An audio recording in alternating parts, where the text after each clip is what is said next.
before there, so please be careful where you walk today, whānau. In particular, we don't want you texting and walking. Okay? So please make sure that if you need to text, stay stationary and you can do your business like that. Wharepaku. We have wharepaku inside the whare. We also have wharepaku to the left outside the tent. So I don't know if you've used them yet, the toilets, but they're luxury toilets. They're beautiful. There's lovely music going on in there. They smell great. I've already used them. Please remember the wharepaku are to our left and inside the whare. Smoking points. Tell them where the smoking points are out of here. Now, hands up those who still smoke. Hands up, loud and proud. For those who smoke, you are not to be victimized. You are not to be picked on. You are not to have any signs above you that says, I want to kill myself. Or any of those nonsense. Because we are all here to love you as well. The problem is not about the smoker. It's about the smoking. So in our love and regard to support you, we do have an area for you to go and partake. At the back of the admin block, if you haven't already sussed that yourselves.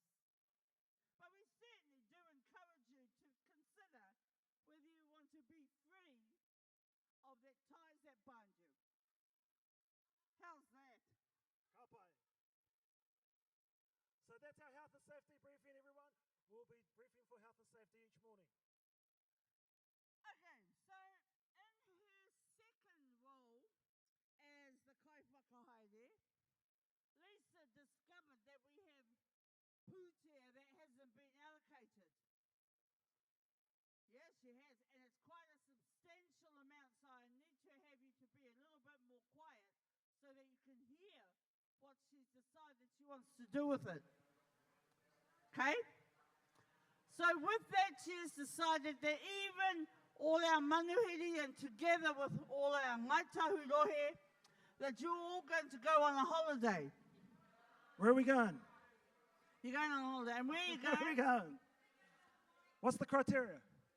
And I want you to do, listen, when you go on the holiday, in that corner, you're going to go to Hawaii. In this corner, you're going to Queenstown. Woo! In this corner over here, you're going to go to Kaikoura. That's the front half. And over here, you're going to go, now hang on, what did she say? Hokitika. Hokitika. Okay, so in that corner you're going to, and in this corner you're going to Queenstown, that corner you're going to, and over here, in this corner here, you're going to Hokitika. Perfect. When you want to choose a place that you want to Hawaii, to go to Haerenga to, and move now. Go. That means you've got to get up. Yes, you do, especially those from Australia. You want to move to that corner because that's where you want to go. Tahupotiki wants to stay in Hokitika over here. Come on, because you've got quite a few thousands you've got to spend. So we're looking for an indication. Hawaii, Queenstown, Kaikoura, Hokitika. Move now. Leaston. You can detour to Leaston afterwards. We'll stop Let's at Leaston go. on the way. Come on. People are happy where they are, Amaria. No, they're not. They're not even moving. Sounds like they just like to get out. Doesn't matter where it is. Well, we can put that pūtea back into the coffers We lost it. and reallocate it. We lost it. But don't say you weren't invited. If you're happy with that, we did it actually. Let me talk about some stores. So we have many stores here at the Hui-ā-Iwi over the weekend. Already opened, in fact. Opening hours for the stores are today until 7 p.m. Tomorrow, Saturday, 9 a.m. to 5 p.m. And also on Sunday, 9 a.m. to 12 p.m. So we've got all sorts of activity happening in the stores. Please come and join us. There are some food stores there. There are contemporary Māori art, Māori fashion and design. Ngāi Tahu have all of their stores. We have university stores, high water stores and community organisations. But please make sure you get along. I'm pretty sure they've got giveaways. I've had a bunch of lollies myself. Rangatahi space. So you'll know that the Hui-ā-Iwi is across a few areas this weekend. It's not only here at the marae, also across at St. Stephen's Church is the whakapapa unit. And down at the school we have a number of stores as well. I think there are 65 stores over the course of the weekend for you. So if you have your children here, shoo them down to the rangatahi space. They've got all sorts of exciting things going on down there. Hellas has sponsored them for a sausage sizzle tonight. I think Vodafone has sponsored them. They've got a couple of roving reporters around the place. So some of the stuff that they're doing down in the rangatahi space, today with our Tuahiwi rangatahi ambassadors, they've got a games night. So they'll be hosting a housey, which will be in Te Reo Māori, and there'll be a number of prizes which those kids have managed to get some sponsorship for. So it's going to be a fun day down there. It's going to be excellent rangatahi space. Now in the ture wairua space tomorrow morning in the Mahu Nui too, if you have a look into your programs, into your puka puka, and you'll see all the different events that are going on in the wairua space. We start off with the wairua connections with Mr. Andy Douglas, who's going to do some channeling and do another different type of connection that some of you may be aware of and want to partake in that. Go across to our own whānau from Kaikoura, Simon's Apothecary. That is really interesting. And so using mātauranga passed down from the wahine, Simon shares with us natural and practical remedies for healing. Across from there, Tinana repairs herself, and that's about how your body actually has the basis of fixing up its own dramas. So if you want to know how to do that and get connected with your tinana, then you have a look in page 14. Have a look on page 14 in here, in the wairua space. Then we move over to Te Hahi o Te Wairua with Huda Cook Crops and Brian Lewis. And then we've got also Touched by Anahera. Now you really want to make sure that you get into the Mahunui too, so that you can get a handle on what's the Touched by Anahera in that space. So to their wairua, your tangata, tangata is totally covered by all the activities that we've got going on, but the ture wairua is something special. And for some of you who were here last night, and when we unveiled the ngutu out the front with the tohu, we had all the anahera beaming in last night. It was really special. And we had a wonderful crowd. So make sure you have a look in this. No one is not to be refused by any of these things. It's all open to all our whānau and our manuhiri and our friends. So by all means, everyone is welcome. And if we're looking after our rangatahi and tamariki down at the school, then we also are looking after our kaumātua. So we have a special kaumātua space for you. They've told me to say that means that you have to be 65 years and over. So the kaumātua lounge is over in Te Ao Marama, which is our dining room. Please feel free to go to use their services. They have a lot of really cool things happening for you all. They have a high, so let me read this off. They have midi, so you'll be able to be massaged. I think there's a schedule there. You just sign up to it. I think you might be able to send a personal message. So the midi, the massage space is open well, it's actually open now. It's been open since Thursday. Amaria, you've experienced? I've had the full carry on, 2.5 hours with their hands all over me. It was just fabulous. Nothing like coming home to midi with your own. for sure. And then they're doing fingernails, nail craft and so forth. So all you kaumātua, including you men, you know, Uncle Charlie, you could do a little bit of razzle-dazzle on your fingernails. Oh no, he wants the midi-midi. Choice. You and Higgins. They'll love it. They're all up for the touch. Tomorrow we have, in the kaumātua space, we have high tea. So please go and join them for a high tea. There are 2 scare times for the high tea over in the kaumātua lounge. We've got high tea already, Auntie. High tea is at 10 a.m. through to 10:45, where you'll be treated, and also tomorrow at 3, from 3 to 3:45. So for our kaumātua, please go and join. Have some fun, relax, maybe have a little sleep. Don't want a little bit moi. Some of you might need a nanny nap. That's okay, just so long as you kind of don't get in the way, because it can, you know, people can trip up. But if you need a bit of moi or you need a quiet time, let us know. We can help facilitate that and give you a muffin for good measure. Wharetoi. We have a wharetoi space at the Hui-ā-Iwi this year. So our wharetoi space will feature art from renowned Ngāi Tahu artists, as well as displays, demonstrations in a retail space. So you can purchase some of that wonderful art. Most of the retail stores and are whānau run, and will also include a range of delicious kai. So please go and utilise, go and check out those areas when you get sick of me and Amaria, when you know we're just trying to buy time. So did any of you come down from the kura on one of the little golf carts? They've got a golf cart getting around here for kaumātua, so that if you feel somewhat weary and want to go and get your car or whatever else, or even just go up and down the road, like some of our Tuahiwians this morning, then know that we've got this little vehicle to triage you up and down the road here today. Yeah.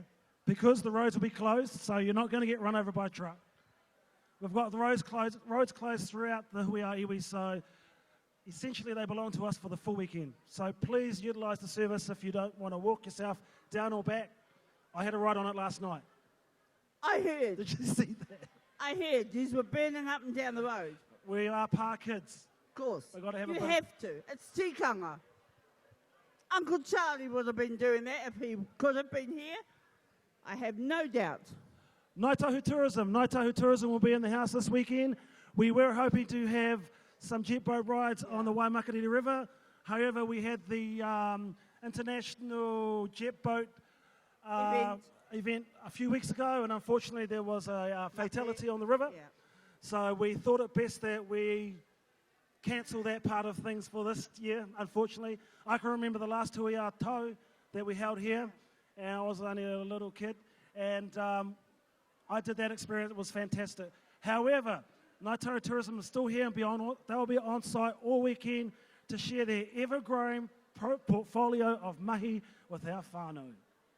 A shot-over jet boat will be on display on Saturday, with competitions and epic prizes open for entry at the tourism stall. So, the prizes include a Queenstown prize package for 2.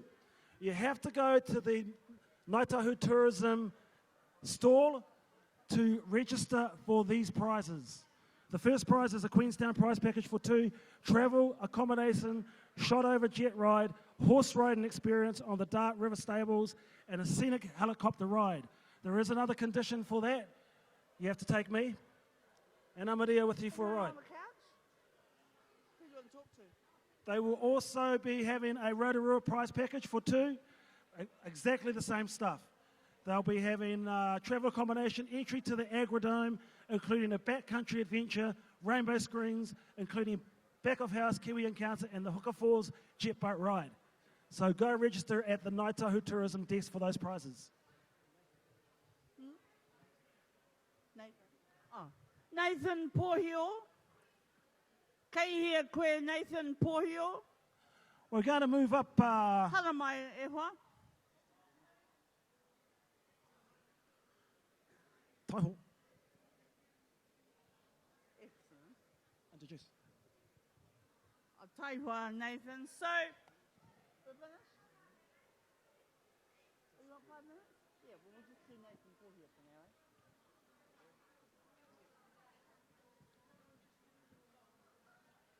Kia ora whānau. We'd like to welcome to the stage Nathan Pōwhiri. Round of applause, please.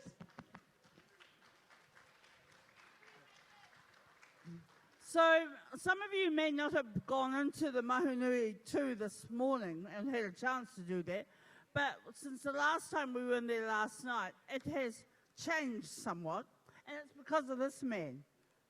And if some of you haven't been in there yet, then I encourage you all to go in and have a look at what Nathan Pōwhiri has done to our whare. Come here, Ewa. So the last time I saw you and we were in company was in Tamaki earlier this year, when you took out, what was the competition you were entered into? I was invited into the Walters Prize, New Zealand's premier prestigious art prize. This was up in Tamaki Makaurau at Auckland Art Gallery, and we took our tipuna up into the takiwa of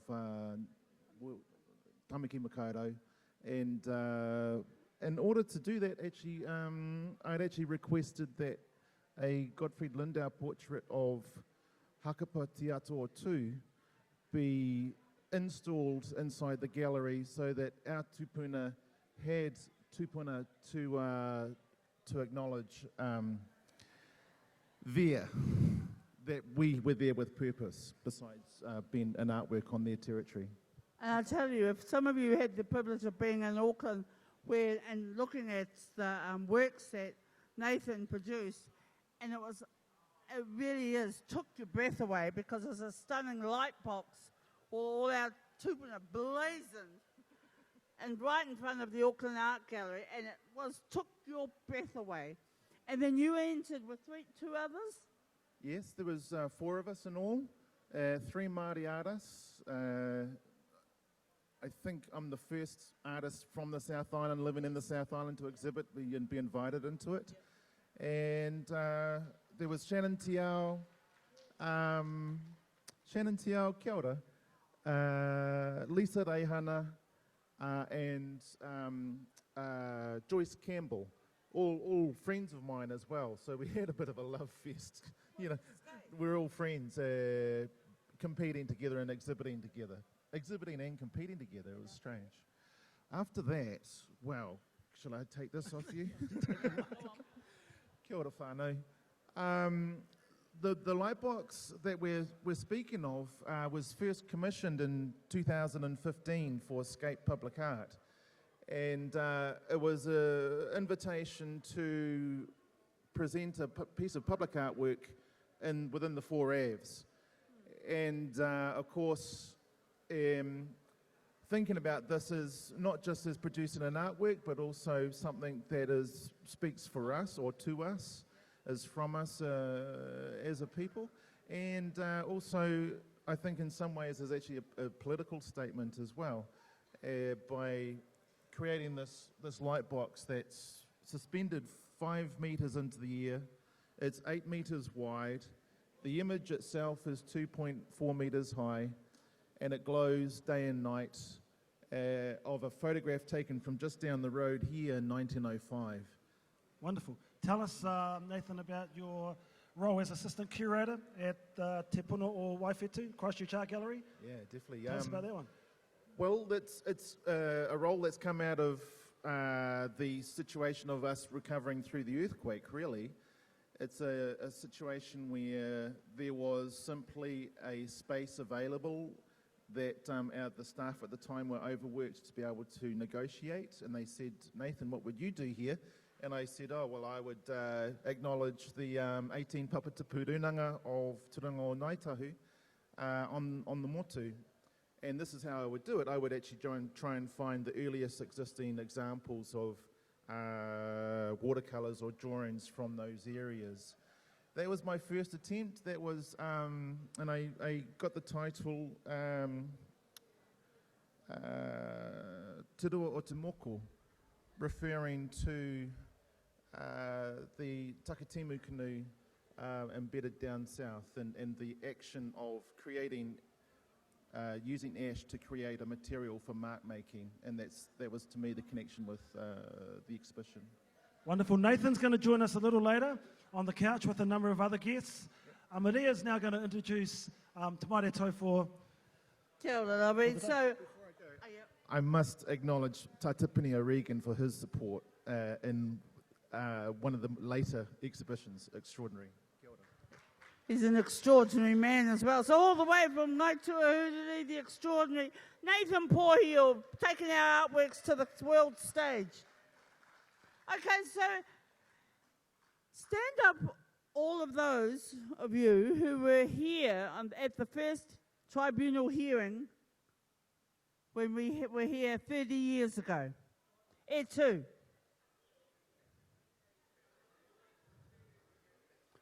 One, 2, 3, 4, 5, 6, 7, 8, 9, 10, 11, 12, 13 of us.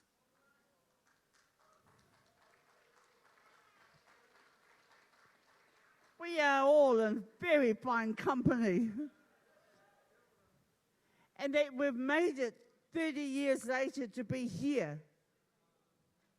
The change, the transformation from then to now, that's extraordinary as well. And no less than back then, Te Maire Tau and I were very good friends. Kind of extremely as well. 30 years later, not so much.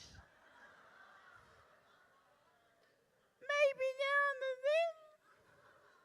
But I tell you, the best product that came out of that is strutting around here, making all sorts of decisions, gathered together some of the images of yesteryear, and is our proudest product of the Ngāi Tahu claim. So much so that Rick Tau actually proposed that we might name her Te Kreme.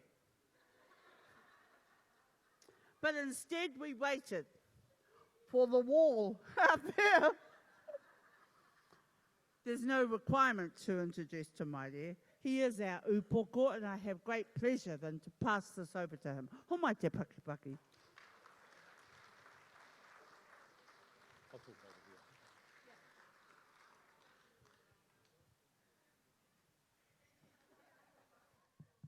How do I turn this off? I'll speak through here. Well, thank you for coming, everyone. Just for the general population out there, in 3 minutes we're going to play a video that really is a fascinating video of the first claim hearing in 1987. So if you're there, make your way back in the whare. What today's about is to take our time to give thanks to the people who helped us. And that's not just the A-team, who I think have been thanked often, but the people who were out in the communities and the Pākehā communities. People like Elsie Locke from Christchurch, Murray Bruce from Waiho, Mike Knowles from Christchurch, who led the Tuahi claim, and others. It's also a time to acknowledge the ringawera, who really are quite elderly now. We were wanting them to participate. Actually, when the Ngāi Tahu Hui idea came up, we automatically thought, right, we'll go to Joan, Colleen, Toko, and let them run it. And I think there was a look of horror on their face. We just haven't realised that ko mātua tia tātou.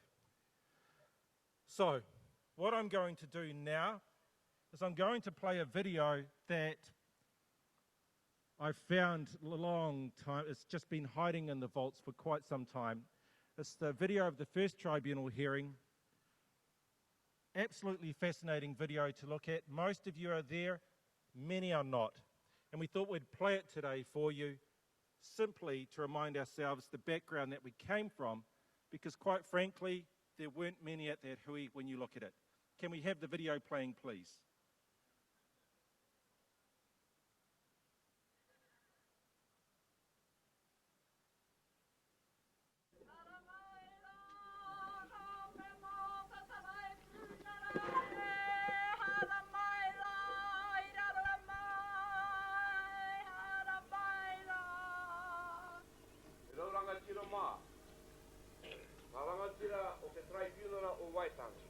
Nau mai haere mai ki tēnei o tātou whara. Hare mai anō, ki te takatūrua ki tēnei o tātou take, te krema o Ngāi Tahu. Mihi Tahu, you are the applicant for the Ngāi Tahu claim. Why do you see the need for this claim to the tribunal? I see the need to bring peace. Peace for the both treaty partners, Māori and Pākehā, so we can live together in harmony. The Crown has responded by recognising the Treaty of Waitangi Act 1975 and amendments of 1986. The neglect or our feelings as a family to the past neglects is one of a crusade, not only by our family but by all Māoridom, to restore the principles of the treaty. In effect, if there has been any suffering, it has been in the area of development, economic development, in the area of education, because Ngāi Tahu, as well as all Māoris, have prosecuted and pursued those principles ever since the signing of the Treaty of Waitangi. So it means that all Māoridom have sacrificed education, have sacrificed their economic development and an economic base, simply to have the Treaty of Waitangi respected. We are claiming the restoration of our dignity, of our identity, and of our history. And that is wrapped up in lands, the mahi ngā kai, and our waterways. Our social order has changed from the arakitanga to the Rūnanga structure, and now we must change to recognise the overall economy of New Zealand today. We must be a part of it. That is what the Treaty of Waitangi says, that we are partners. Our people must be educated to take control of those assets in a professional way. We live in the 1980s now, not in the 1880s. So it's a different ball game altogether.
Thank you, Rarity.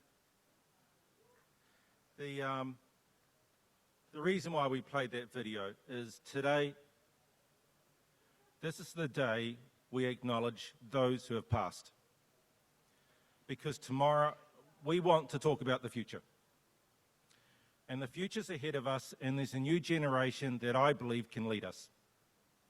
They're on the table, they're outside, they're here with us today. And so I think it's appropriate that today we just consider why we're here. We're here because people such as Tipene, and we're lucky to still have him with us. Tipene, my father, who was quite often a complicated person. Those old people sacrificed a lot, but here's the thing they wanted.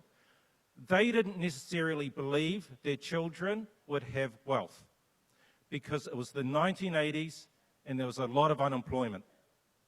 A lot of those people at Pōwhiri were from PEP work schemes. They didn't necessarily believe their children would have a future, but they hoped their mokopuna would. Now here's the thing. Their mokopuna are young adults now.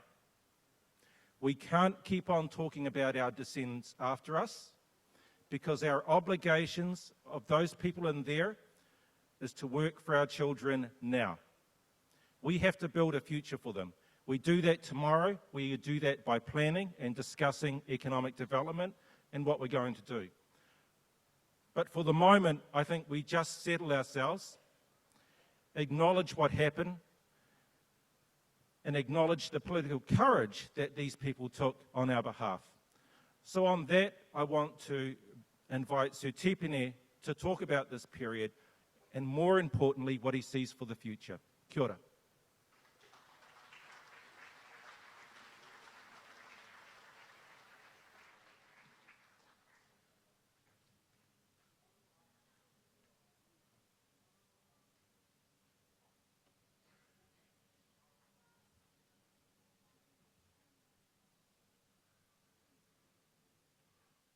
E te ti, e te tā. E rau rakatira mā, e paua mā, e taua mā, tēnā koutou, tēnā rā tātou. Ka te mihi atu, ki te ahua o te ka Hui-ā-Iwi, ko tai mai I roto ki a tātou. Ka te tautoko ka mihi ki a koutou, me o koutou whakaaro rakatira ki a mātou.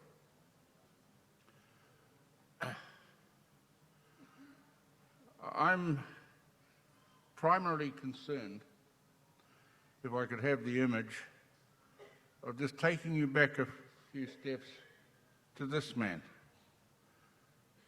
He was a refugee from Kaiapoi. We have some amazing documentary material about this man, Matiaha Tere Morehu. But we date the Ngāi Tahu, the Ngāi Tahu claim, which its full title from when it was finally put together at Oro Whenua is Te Keremi o Ngāi Tahu me Ngāti Māmoe. And it's a remarkable story of how they got to that point and how they saw themselves that way. You need really to study something like the Game of Thrones on television. But the main point is that by the time that the first Pākehā started negotiating with us, we had been welded together by marriage and warfare, but very largely by marriage following warfare, into a unity. That unity was very hard fought. It was continually stressed.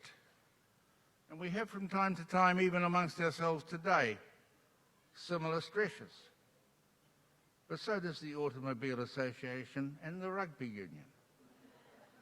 so does government. Who's willing to put money that California will still be part of the United States at the end of the century? Or that West Australia will be there? Or that we won't have finally seceded from the country south of Lake Taupo? Because that's the only part of New Zealand that actually runs at a net GNP profit. The rest of it's all consumption. Of course, votes and of course tax. But the generation of this country comes from the area south of Lake Taupo. That's the world we're going into. And when we're talking about economic development, we're talking about our part in it.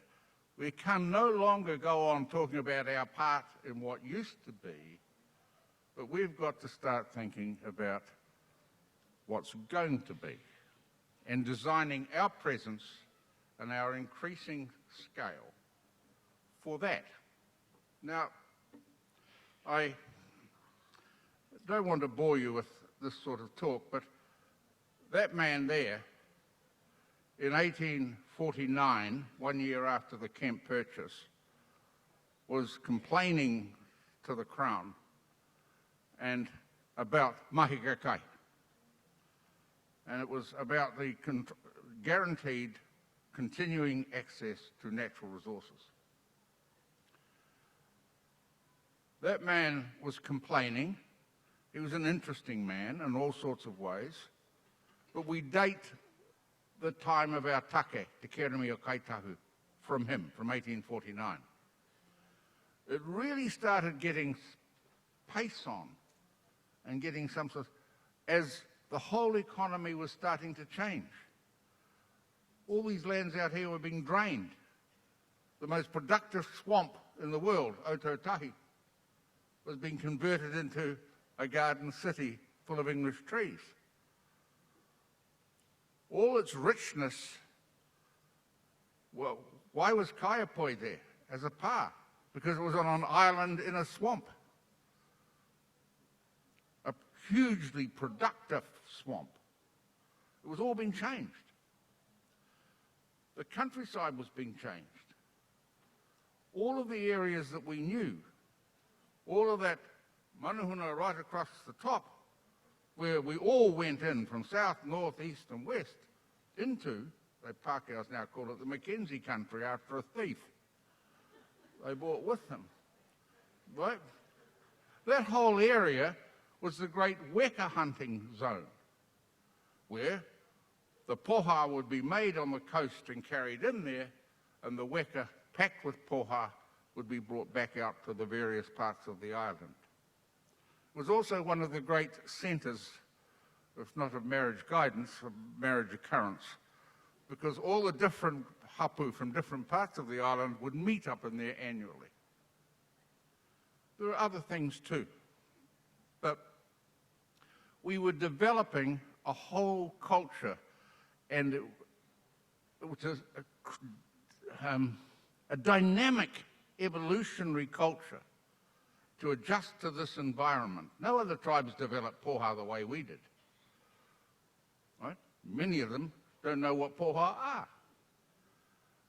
It was my great joy to enlarge the education of Ranginui Walker before he went. After that, I couldn't get the stop him ringing me for arrange for more. But all the world that this man came into was already changing. It was already changing. And then following him, it was dynamically changing. The whole environment of this country was changing.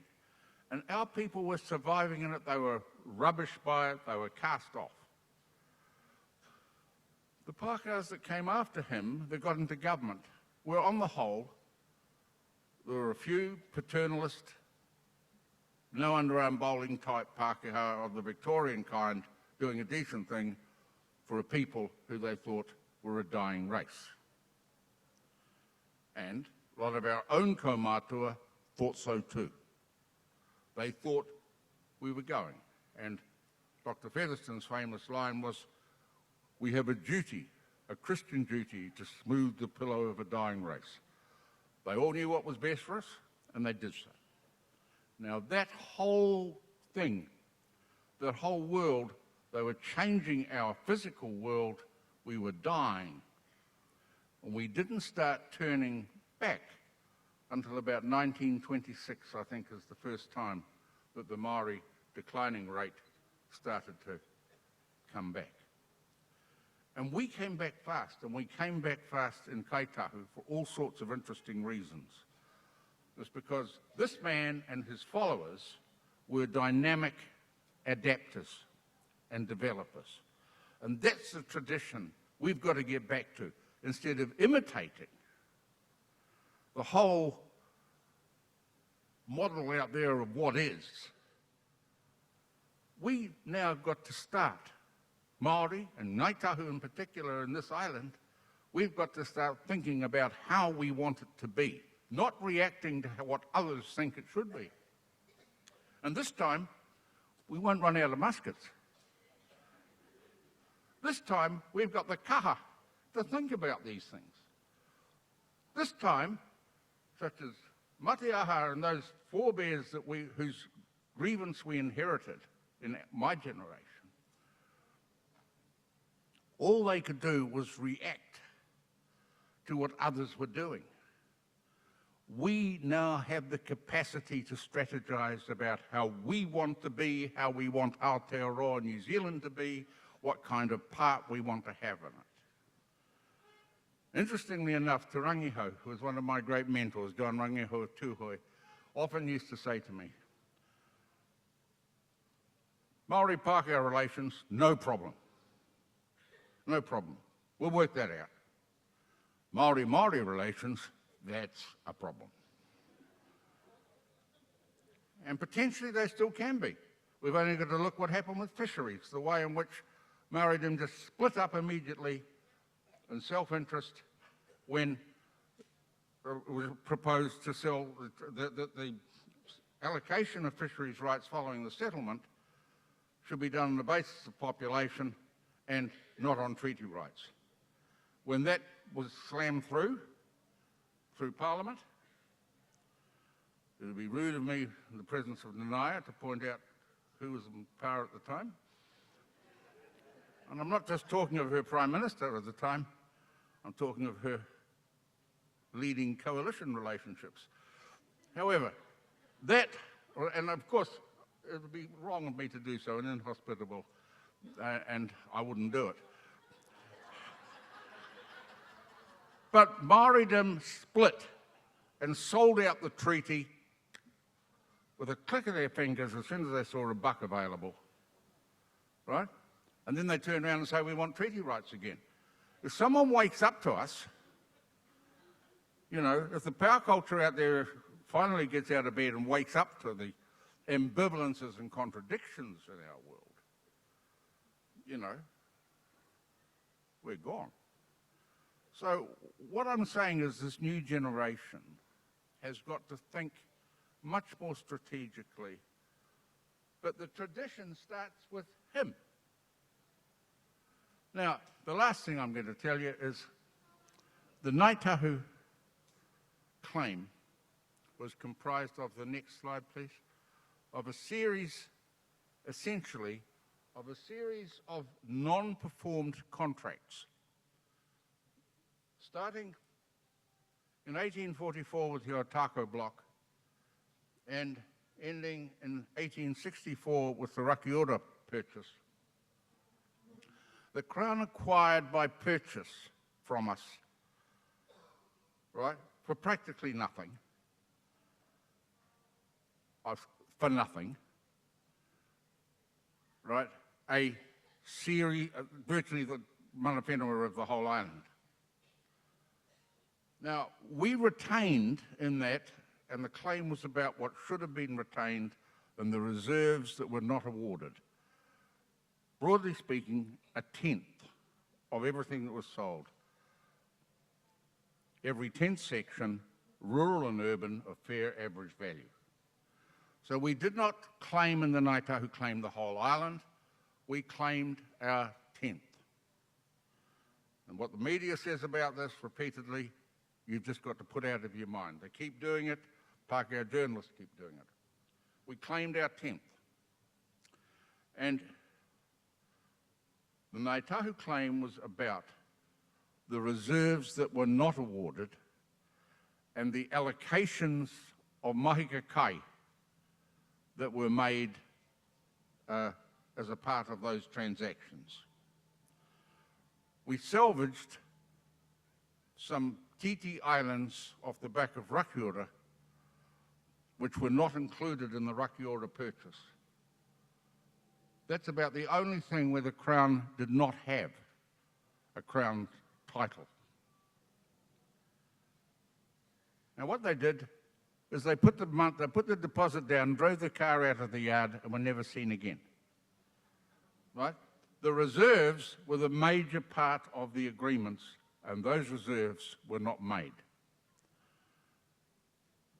And that's what the claim was about.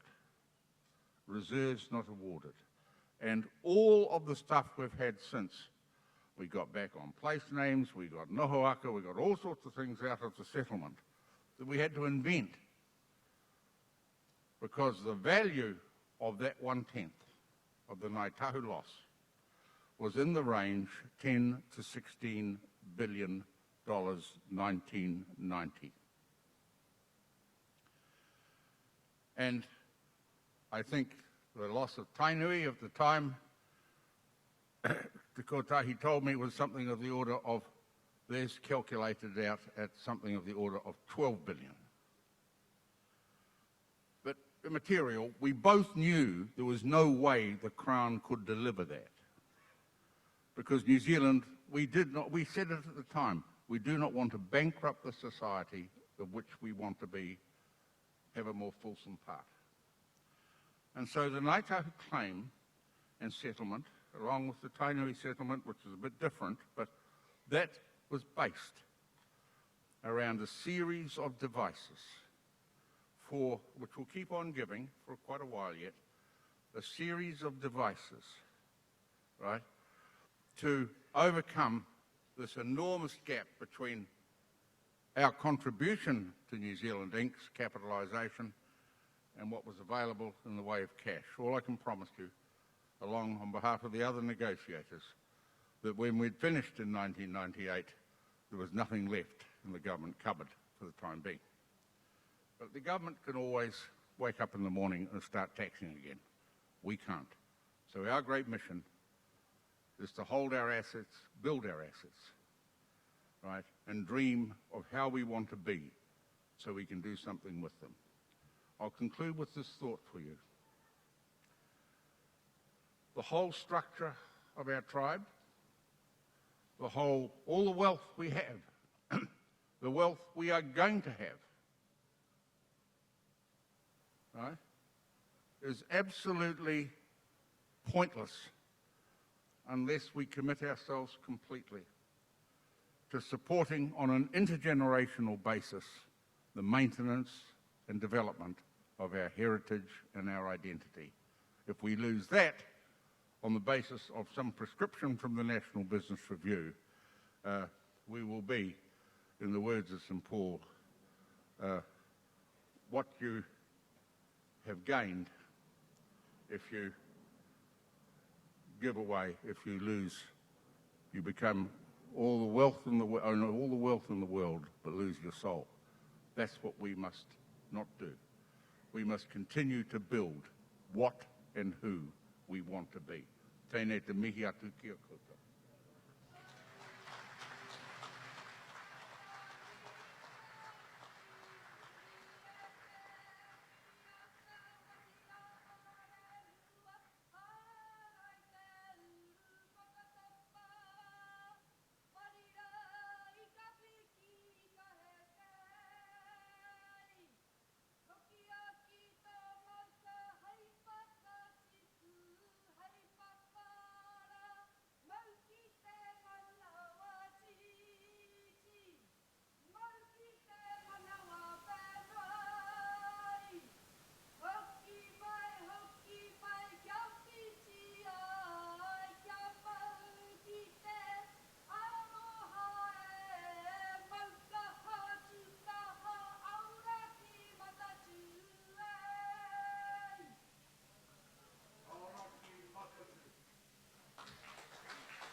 Can we please have Pat Anglim here?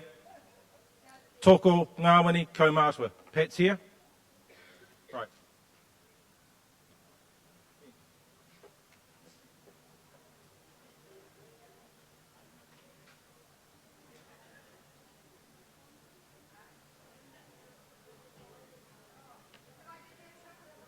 Rūnanga o Ngāi Tahu, can we please have the taonga up here, please?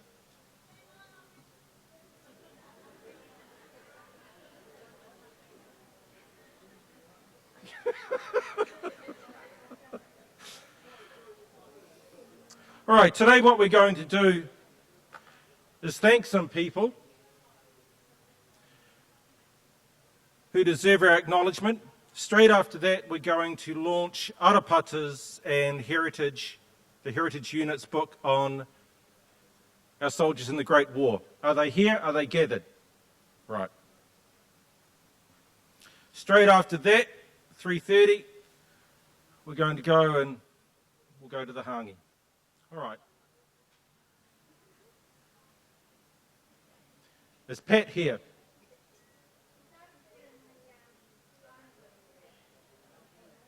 All right.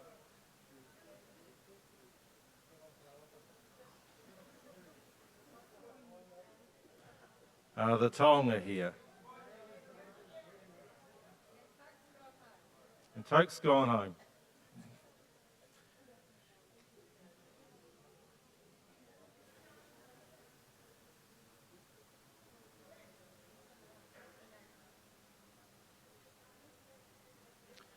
Well, what we're going to do now, Arapata, is we're going to start with the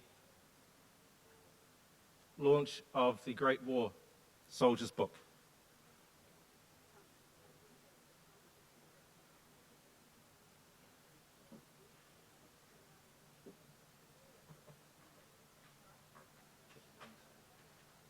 We'll start with you first.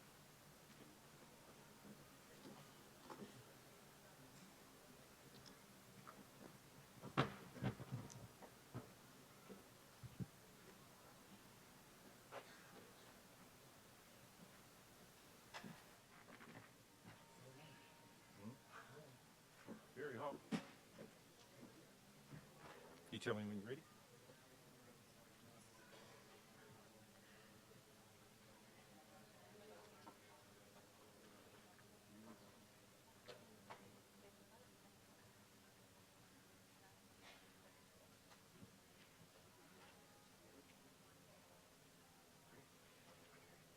You ready?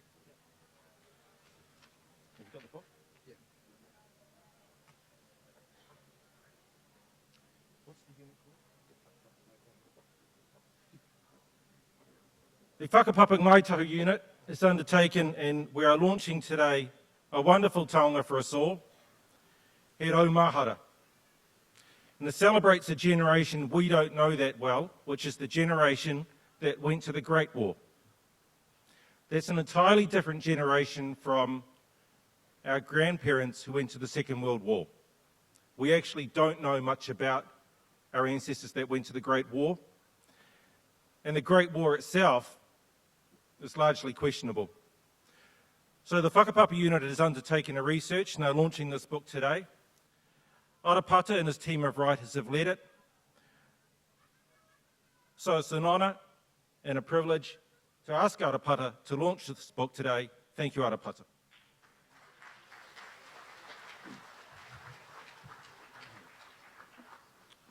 Kia ora tātou. Whakatakata hau ki te uru, whakatakata hau ki te tonga. Kia mā kina ki uta, kia mā taratara ki tai. He hia ki ana te atakura, he teo, he hoka, he hauhu, te hei mauri ora.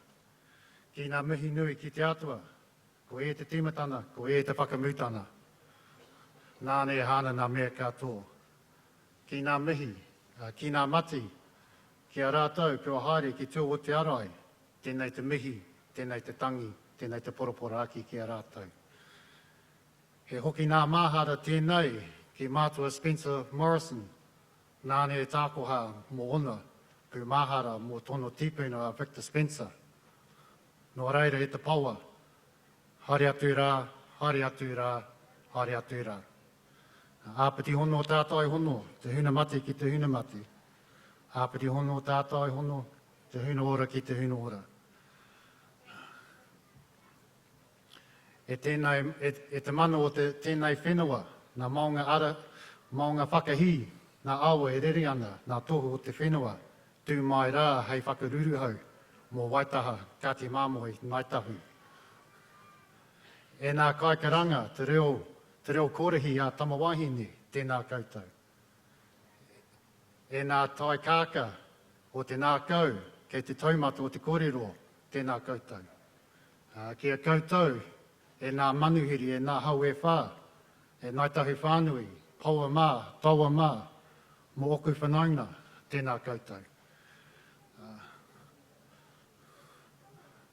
Nō mātou te whiwhi, kua tai mai mātou, te kōrero e pā ānaki, te mahi o whakapapa Ngāi Tahu. Nō reira, tēnā koutou, tēnā koutou, tēnā koutou katoa. Thank you everyone for being here today. It gives me great pleasure now to introduce He Raumahara to you. He Raumahara has been a long journey for the Whakapapa unit. To produce this book, it's taken us almost 4 years. It's a collection of memoirs shared by kaumātua, by children, grandchildren, nieces, great-nieces of some of our soldiers in World War I. We have 20 of those whānau stories within the book. We've also identified 265 that served in that First World War. Record keeping wasn't that great back in those times. And I did this presentation to our Rūnanga governors in September.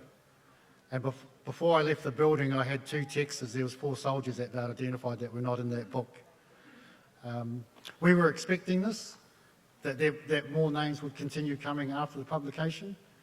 But that's not to say that in 12 to 18 months' time, we'll probably look at doing an addendum to the original book, and we'll include those stories, more of those soldiers, and we'll probably look to do that over the next 12 to 18 months. We owe a lot of thanks to a lot of people for this book, for this creation. Tā Tipuni and Te Pai Kōrako for their support 4 years ago and encouraging us to get on with this and do the job. To Arahia, our CEO, to my 2 general managers, previous and current, Karizna Rangipuna and Lynn Harata Tiaika. Without your one's enduring support, this publication would never have got to the quality and standard it is today. In my mihi, I mihi to Spencer Morrison. Along with Spencer, I interviewed Spencer and Fred Ryan. They were the nephews of Victor Spencer. Victor Spencer was executed at dawn for desertion. Back then, there was no knowledge of post-traumatic stress disorders. There was no knowledge about shell shock. A lot of our men couldn't cope. And for whatever reasons, the British government decided that Victor should be shot at daybreak. The sad thing about it was they made their own New Zealand soldiers shoot him. This book is a real emotional roller coaster. Growing up as a kid in Tuahiwi here in the 70s and 80s, we glamorised war, but we only knew World War II, G.I. Joes, Captain America. We all wanted to be that. And for some silly reason, I thought this one was going to be similar, but it was far from it indeed. Kaumātua, they shared their memories of their dad, of their paua, of their great uncle. Not all those memories were good memories. There was a lot of anguish on their return home. A lot of them couldn't cope with returning to normality, so to speak. But in amongst them, there were still some gems. I saw Uncle Arthur Flutie here earlier during the Pōwhiri. He was one of the very first that I spoke with, interviewed. And he was telling me he was fortunate he had a good dad. There was 5 Fluties went to war. Not all of his cousins were as fortunate as him. And just as a side issue, his father worked on the forestry plantation schemes after the war. They lived in Wood End Road, and his father, on a Sunday afternoon, biked all the way to Irwell Forest, and he would bike home again Friday night. For those that don't know, Irwell Forest, that's where the Ngāi Tahu farms are now. For me in my car, that takes 40 minutes, 45 minutes. His father biked there. It kind of puts my 45 minutes travel to show place into, it's insignificant to what they endured.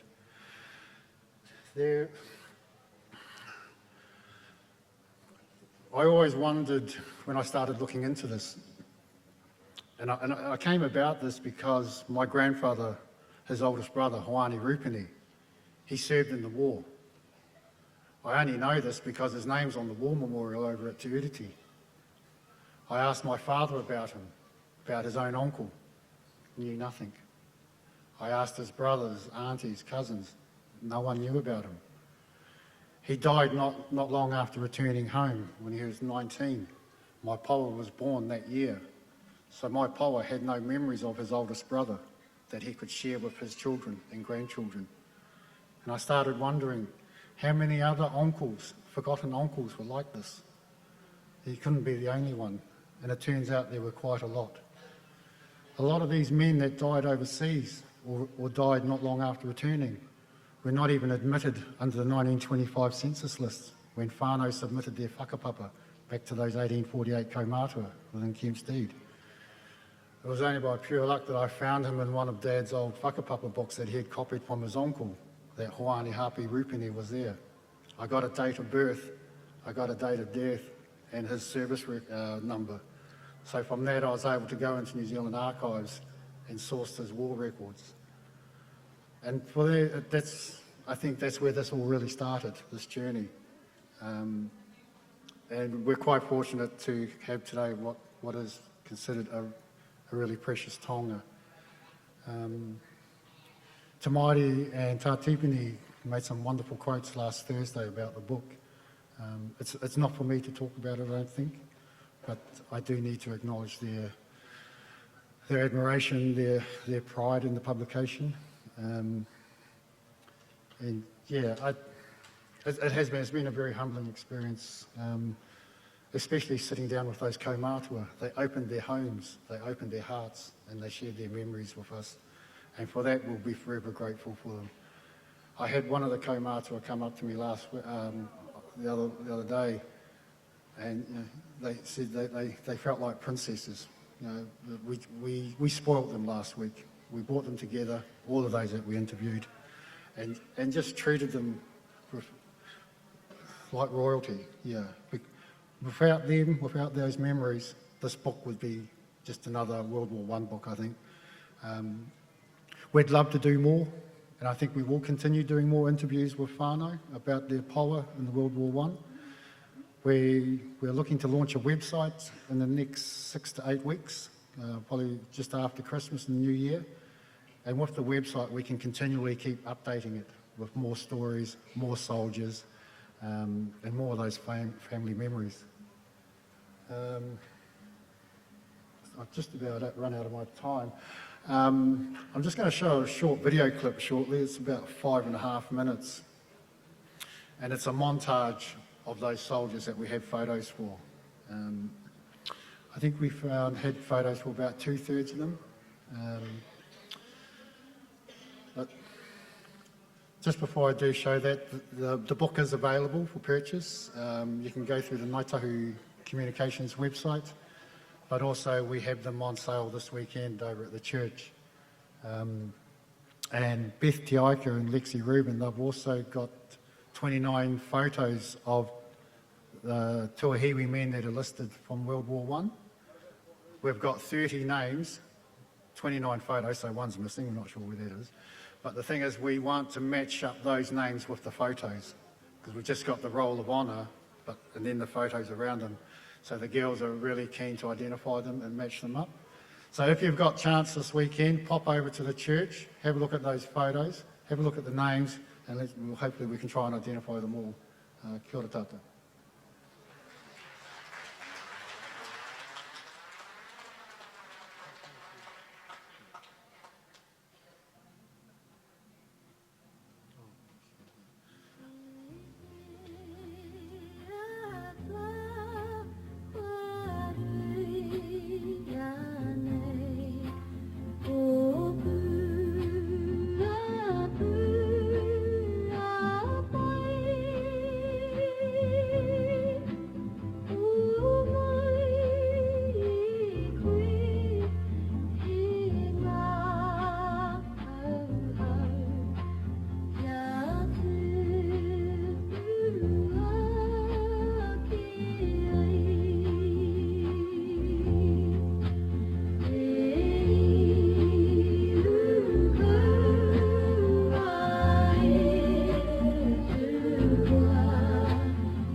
E kore rātau e koro heketia.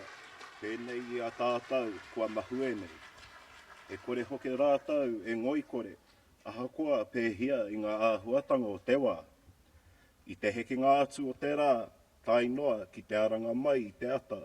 Ka maumahara tonu tātou ki a rātau.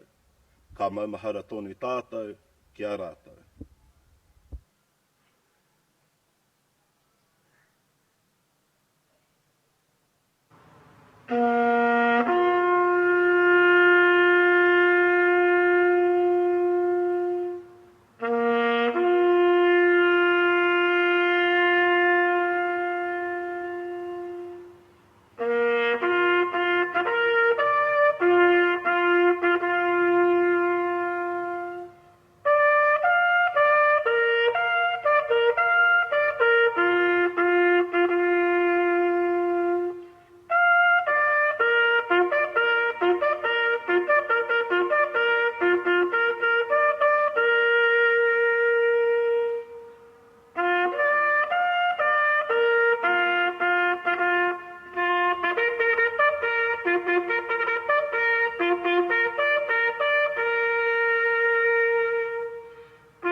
Right, we're coming to the most important part of the day, which is the hangi.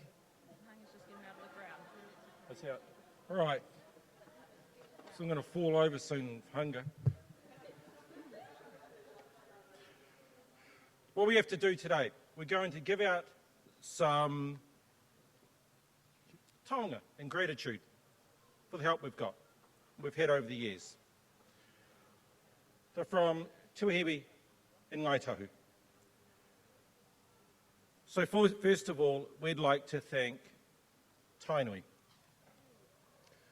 for the wonderful koha that they gave our kai whakahaere. And what we have is a stone carved by one of our greater artists, Fane Robinson from Makafi or Rūnanga, and it's an absolutely stunning, beautiful piece of art. There's no use showing you, it's just wonderful.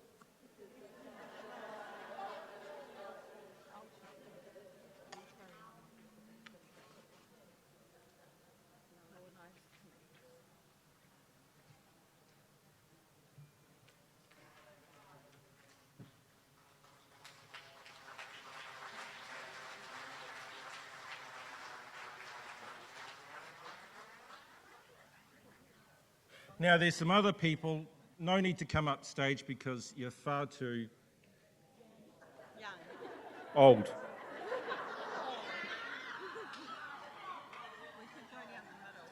One of the persons that we want to thank, because she was there during the years in the cookhouse feeding the people, Pat. Patricia Silk Anglin.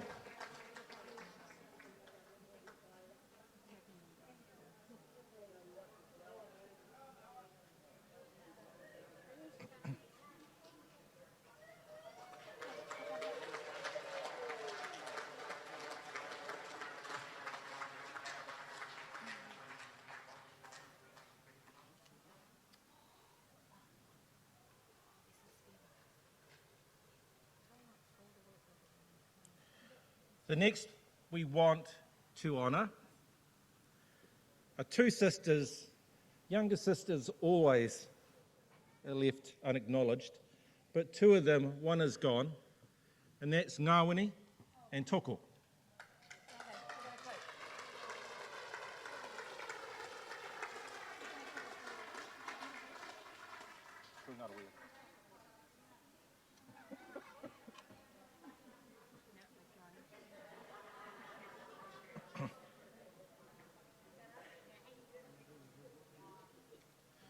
Now, there was a revolution in our wharekai many years ago when she helped Dad do the food, and she introduced things like fruit.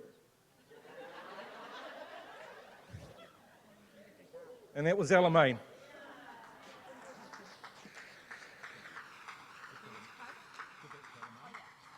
Where's Alamein? Alamein?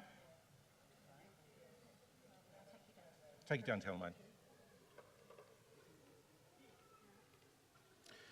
The next one that I want to acknowledge, when I wrote his obituary, I had that he was an A-team member, because he was, and he helped Dad during the 1980s in the old Trust Board building. He always drove Dad in. He's never been acknowledged, and that was Jim Otiaika. So can I please have Hillary receive this? Hillary?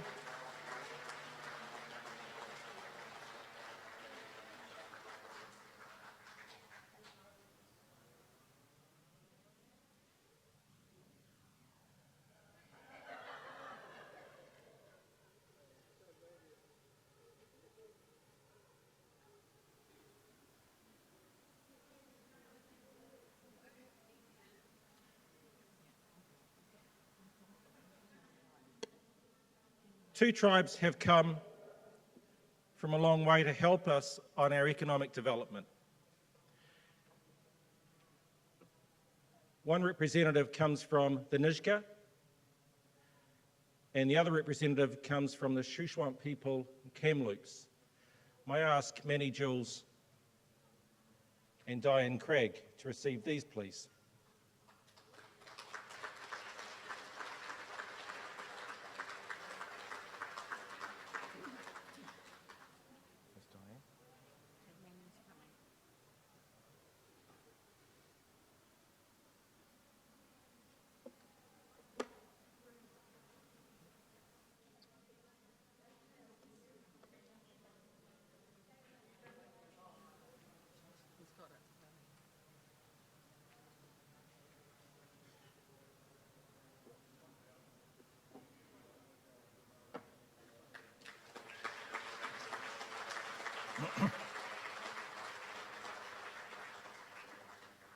counting. We've got 2 left, yeah? Right. We're leaving one behind. There's one other person, and I know how these things go because I've watched it firsthand.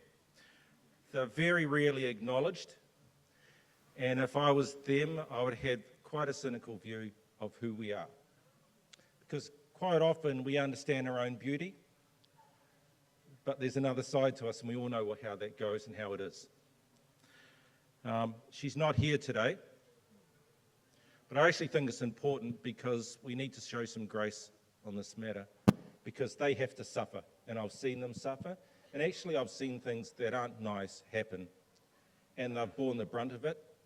Tipuna, I understand the trials that Sandra has had, and this is for Sandra. Can you please accept on our behalf?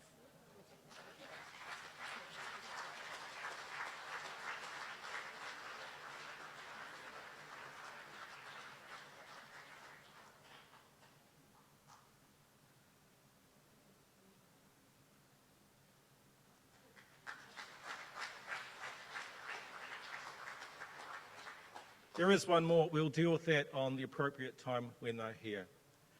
Look, I give up. 5 minutes to go before the hangi. I can't sing, I can't tell jokes, I'm not that humorous. So I'm going to hand over to someone who can fill in the 5 minutes. I believe we have a couch. They sit on it and they talk to you. Can someone please take over now? Kia ora, thank you.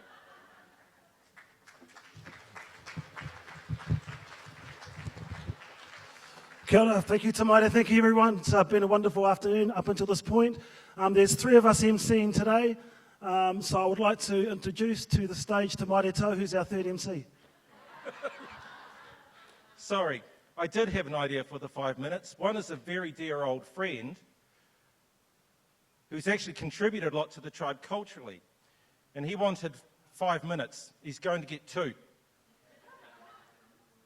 You'll get 3. Tahu, can you please come up here? Tahu was quite ill last year and the years before. He has a message for us. A very close friend, he raided Tuahiwi some time ago. Please speak. O tēnā koutou. O e tuatahi mihi atu ki a koutou. Tūāhuriri, tāwhiriwhiri mai. Tūāhuriri. Poi kai mai, Tūāhuriri whakamanuhiri mai, tēnā koutou, tēnā koutou. Tēnā koutou, ngā hā kui, ngā hā koro, kai te whare nei, Ngāi Tahu e, tēnā koutou, tēnā koutou, tēnā koutou katoa. Just thought I'd take the opportunity. A year ago, or 2 years ago when we had the Hui-ā-Iwi, I wasn't there in Dunedin. I was looking forward to it, but I was too sick. I was in bed. I was too sick to show up. And then last year at the same time, I was bedridden and ended up having to go to Auckland in early December. And I spent about 4 months up there. And at one time, the doctors had said to me I had about 2 weeks left to live because I'd had end-stage liver disease. And luckily on February the 17th this year, after all sorts of interventions, including special types of medicine and an incredible group of medical specialists at Auckland University, and karakatia from our Rūnanga, Scotty Morrison, and all sorts of things, I managed to survive till February the 17th when they gave me a new liver. And since then, I've gone from strength to strength. At the point that I received the liver, I could no longer walk. My kidneys had stopped operating effectively. I hadn't eaten for about a month, just sucking on these sort of milk drink things. And now I'm back at home with the kids who have had to go through a pretty rough time and with my family. And I stand here as a result of an organ donation program. And when I was in recovery in Auckland, a friend of mine who actually, he came here and emceed at Tuahiwi, I think it was, about 10 years ago, Paiheretia. He came to see me and, he shared with me the story of his son, Taina, who, because he is Māori and had leukemia, One of the ways to address leukemia is through a bone marrow transplant. But if you are Māori, then the only person that you can receive bone marrow from in a transplant is another Māori person. And the number of people that donate bone marrow that are Māori and are young and fit and healthy enough to do so is minute. There are very few. So Pio and his wife have set up a trust, which I'm also a member of, called Trust Taina, and it's to promote, firstly, the idea that Māori and Pacific Island people can donate bone marrow, but also for Māori to donate organs. My father-in-law who's here, I think Edward Ellison, he was somebody that was, adherent to those ideas that have been handed down about the body remaining intact and tikanga Māori. But of course, since my illness, and he saw the impact on the whānau, he's become an organ donor. And as will other people in our little community out there on the Otago Peninsula, simply because they've seen the very human impact of such an intervention. And so I'm just here to do two things. One is to encourage you to have that debate amongst your own whānau. The time's now to see whether or not this is the sort of thing that you're prepared to do, because it's only a matter of time before there's someone you know, a whānau member, where this will be an important question to answer. And also to let you know that in support of Trust Taina, at the start of December, there is a bike marathon trekking for Taina starting in Bluff and heading right through the country. And we'll be doing some promotional stuff about it so people know, but it's about fundraising and awareness raising, and any support that you guys can give us, and I'm going to give them, the participants, the addresses of all the marae so they can stop on the way. Most of them are going to be able to stop at those little villages and say hello and take the opportunity for a bit of promotion and any fundraising that people feel like they can contribute to. So that's a little bit of my story and a little bit of encouragement for all of us to think about, take home and debate. Tēnā koutou, kia ora tātou.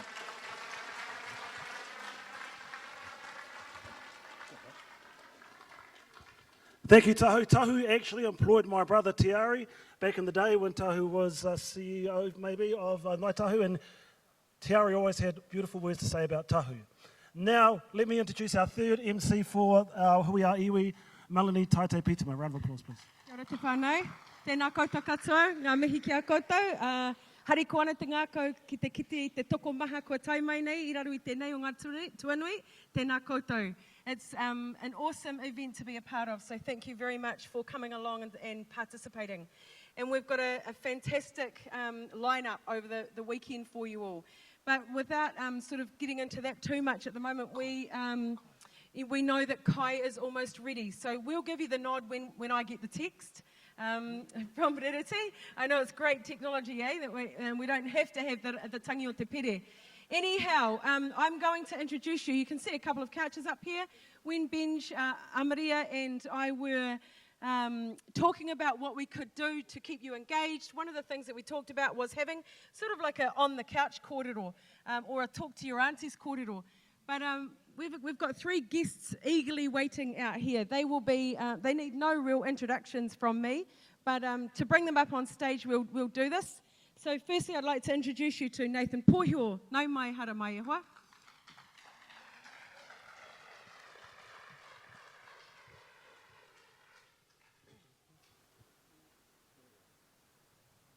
Oh, second kiss of the day.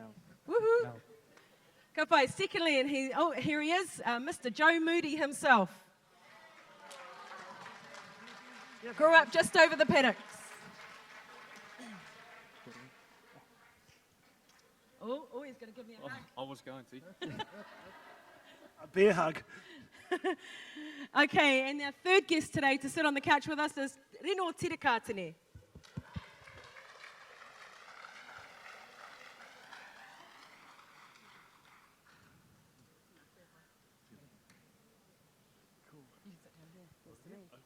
So we're just going to introduce you to our whānau. You know them probably through the media or through some of their feats throughout the last few years, but we just wanted to get for you to get to know them a little bit better. So Melanie, first, we have some questions. We have some well-prepared questions, actually. Yeah, so you can see they're all mic'd up. I think I'm going to start with Joe over there being the youngest of us all. Joe grew up over the paddocks over there in the Pitama homestead. Joe, just tell us a little bit about yourself. Yeah, like Mel said, I grew up here pretty much. My Tao's house was right across the road here. I went to Tuahiwi Primary School. Tao spent a lot of time over here, so you know, when we finished up at school and everything, and she was over here, we'd always be over here playing around. So Tuahiwi Marae and Tuahiwi itself had a lot to do in my upbringing. So yeah. Ka pai. Awesome. And Nathan, yourself, where were you born and where did you grow up? Well, I grew up at Rapaki. That's okay. That's okay. But of course, I'm from here. I was with my mother and my grandfather, Douglas Pōhio and Elmer Pōhio, couch from Rapaki, and I grew up around there. So I was next door to Auntie May and across the road from Auntie Rima and Uncle Charlie and Charlie there.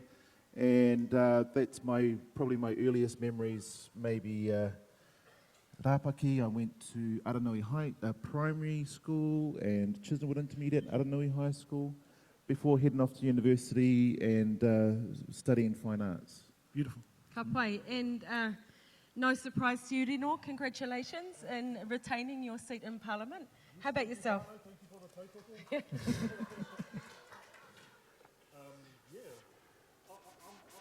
I'm a car boy as well. Oh, can you hear me? Oh, kia ora whānau. Yeah, so I was pretty much raised in the fish and chip shop there in Woodend. I was born there early 70s. Actually born in Rangiora, but my dad actually delivered me because the doctor didn't get there in time. Yeah, so originally this is home. Uncle Jim Mana, he christened me in the old hall not long after I was born. But spent most of my life up in Pōneke, where I was, it's great to see, I was very much involved in the Rātana church and the band and all of that. So church and politics was sort of always around, and lo and behold, here I am now. So, but it's lovely to catch up with everybody. Kia ora. Awesome, wicked. Joe, I'm just going to the 2015 World Cup, Rugby World Cup in England. I remember the games very well. Quarter-final, there was an injury. You got the call-up. I thought, sweet, Joe's going to get a seat on the bench. He's going to get 20 minutes. They threw you straight into the starting lineup. Tell me what was going through your head then. Yeah, honestly, it was probably more of a surprise to me than it was to you. I sort of flew over there, and then, like you say, I was expecting to maybe be on the bench at best, and most likely just sort of be a pad holder kind of thing. And then, old Crocky got injured in the first 20 minutes in that quarter-final, and I was on for 60 minutes in the quarters, and then I ended up starting the semi and started the final of the World Cup. So it was honestly it was a huge surprise to me, but from not being selected originally. But at the same time, man, it was awesome. Just embraced it and loved it. So, yeah. We're so proud of you, Joe. Everyone watched. I mean, we're so proud of our All Blacks, of course. And Nathan, yourself. So from university, you carried on to into your art form? Yes, I had actually 2 papers to go to finish my degree, so I actually went up to Auckland to finish some papers, and it was there that kind of carried on studies in traditional Māori society, contemporary Māori society, and film and art theory and everything like that. And is that your cell phone ringing? Excuse me. And I went off to university. I made a feature-length documentary called The Ballad of Richie Venus when I finished my degree, and there was a feature-length film, and from there I decided I didn't want to make films anymore. Films are really hard work. They're a project that you are dedicated to for about 2 years to 4 years at least, and I learned pretty quickly I just wanted to be an artist and focus on that, so started making art, and working. I think probably one of the relevant things here is, of course, looking at making work from a contemporary Māori art or a contemporary Māori society view and trying to work out what actually that is. And there's a certain amount of naivety, I think, through it. But I also only stayed with the things that were that I felt I could deal with. So I worked within the home. I decided to stay within the idea of the whare inside the home, working through with whānau, and I just made small works that anyone could make really around the house, but they were focused around whānau. And one of them in particular, I guess, was called Sleeper, which was my nephew sleeping and the stars and the planets that were attached to the ceiling of his bedroom. I completely remade his ceiling in my parents' garage and used UV lights to keep the light consistent so I could use the camera. And of course, through my shared education, through whānau and my own learning, of course, I come to see the work differently in that I have the protection, if you like, of a nephew, but also the idea of the stars, or the presence of stars, and now the richness that they have for me through our ancestry. Tēnā koe. Reno, you've worked in politics now for a number of years. There might be some budding politicians out there actually in the crowd. My question is, you work for our people, you work on behalf of our people. What's it like working for Jacinda? She's got quite a set of chompers. I marvel at them. Gnarly. I've had a good close-up look at times and they're perfect. But no, Jacinda's amazing. She's our Prime Minister now. I think what she achieved during a 7-week campaign was incredible. I just really hitched my wagon onto hers and we went around the Waiponamu. And so I'm really proud of her, and she's really stepped up to that role. And I'm just trying to keep up. I'm just so in awe of my whanaunga here, with the talent. All Black, give it up for Joe. Homai te Paki. I mean, there's a local pāboy in Nathan as well, with all what he's doing in the Toi Māori world. It's incredible. And so what you're doing is pushing everything from you to them. So let's hoki ki a koe hoa, because I haven't finished with my questions yet. Then you've got a humble politician in me. It's true. Jacinda is giving a number of people across the world a run for their money. How does she give you a run for your money? Oh, well, I don't really have much to do with her because she's got all these minders around her these days. But no, she's a very smart young lady. 37 years old. I'm just amazed how she was able to, effortlessly step up to a very high pressure campaign and now step right up to the top role as our Prime Minister. So I'm just thrilled to be part of the team. Can I acknowledge our whanaunga Nook Korako, who's our other Ngāi Tūāhuriri Member of Parliament. I'll give a shout out to Nook. Both Nook and I sit on the Māori Affairs Committee. He was our chair of that committee in the last Parliament, and I have the honour of being the chair in this Parliament. So we even though we sit across different sides of the House, we do work together. So it's great to. I must acknowledge him as well. Ka pai, that's whanaungatanga real. Can you tell me, Reno, the Māori caucus, what's the feeling inside the Māori caucus? There's 13 of you MPs now? Yeah, it's a great feeling. There's a lot of us, 13. And we still haven't organised who's putting on the kai. We still got to work that out. But no, it's really great. We had an excellent hui yesterday. We've called in, various leaders in Māoridom to share their whakaaro about what they're hoping, expecting, and challenges they're laying down to us. So we get on really well. It's awesome. I'm just going to jump over to Joe because I'm getting the hand from Annie Lizzie to let us know Kai's not far away. So Joe, I grew up with your 3 sisters.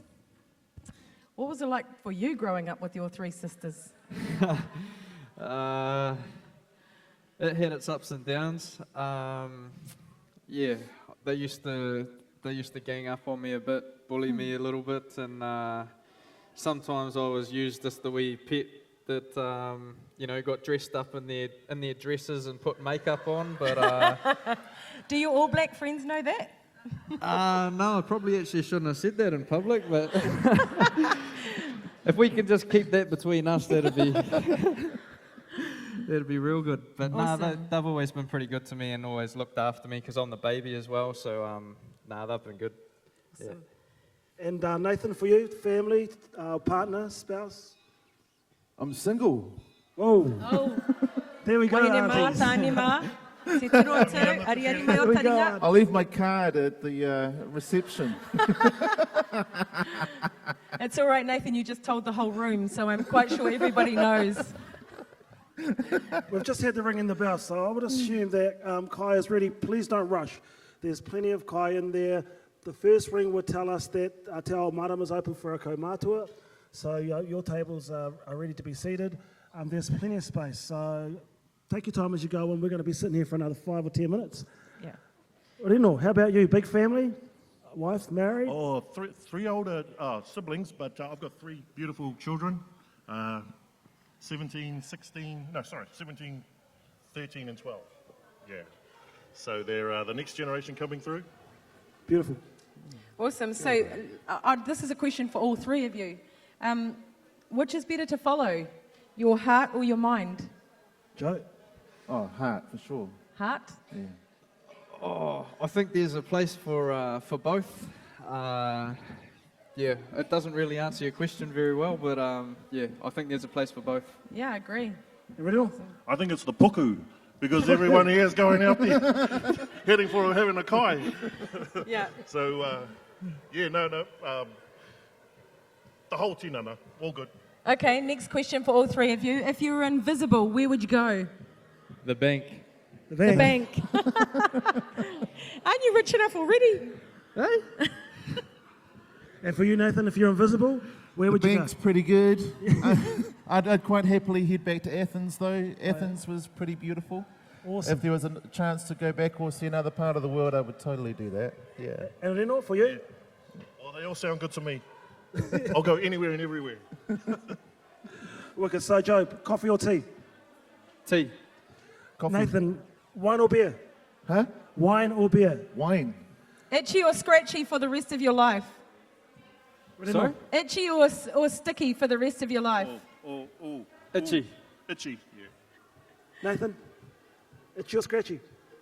No, itchy or sticky for the rest of your life? Itchy, for sure. Vanilla chocolate?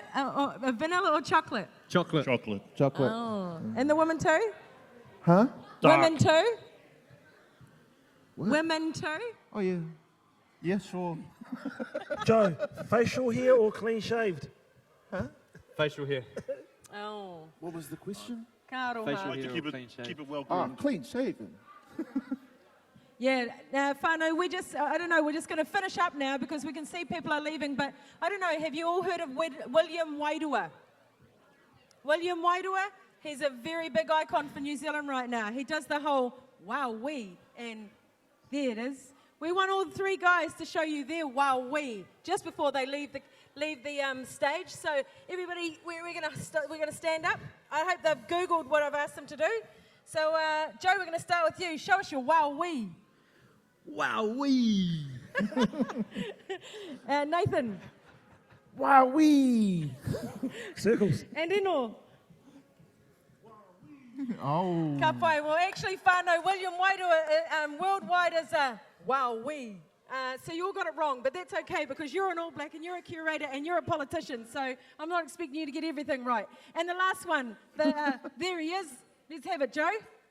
There he is. Awesome. Ooh. Ka pai, Nath. Ooh. There he is. Oh. Where you go, Rino? There they are, whānau. Let's give them a big clap. Thank you so much for coming out and spending some time with us this afternoon. Ngā mihi kia koutou katoa. So please, whānau, go and have a kai. The kai hakari's ready. That ends the events for here in the main tent today. But the stalls, there's much more activity going on throughout the afternoon. Check your programs if you want to know what's happening, and we'll see you all back on this stage tomorrow at 8:50. Kia ora koutou.